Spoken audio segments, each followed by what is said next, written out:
Hello everyone, কেমন আছো তোমরা সবাই? আশা করছি সবাই খুব ভালো আছো, আমরাও খুব ভালো আছি।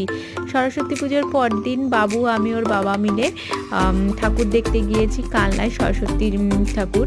তো দেখো কত সুন্দর সুন্দর প্যান্ডেল, লাইটিং। তো সব কিছু তো ক্লিপ নেওয়া হয়নি, সব প্যান্ডেলে আর কি ক্লিপ নেওয়া হয়নি। তো এই দেখো, আর এখানে হচ্ছে আদিবাসীদের গান বাজনা হচ্ছে আর কি। আর এইদিকে হচ্ছে বাবু মোমো খাবে বললো, তাই ওকে হচ্ছে মোমো কিনে দিলাম। এবার মোমোর যে সসটা হয় সেটা তো খুব ঝাল, তাই ওকে ঝেড়ে মুছে দিচ্ছি, ও খাচ্ছে। তারপরে পিৎজা খেয়েছে, তারপরে ফুচকা, জল ফুচকা খেয়েছি আমরা। আবার বাবু বললাম দই ফুচকা খাবো, তো দই ফুচকা নেওয়া হয়েছে। তো কালনায় তো দই ফুচকা বিখ্যাত, সবাই জানো। কিন্তু দই ফুচকাটা তেমন মেলার জন্যই মনে হয় এরকম হলো, খুব একটা ভালো লাগেনি। তো আমি ওইখান থেকে বাবুর কাছ থেকে একটু টেস্ট করলাম, টেস্ট করে আমার খুব একটা ভালো লাগেনি। তারপরে খাওয়া দাওয়া করার পরে মেলা ঘুরে তো আর একটা প্যান্ডেল দেখলাম, তারপরে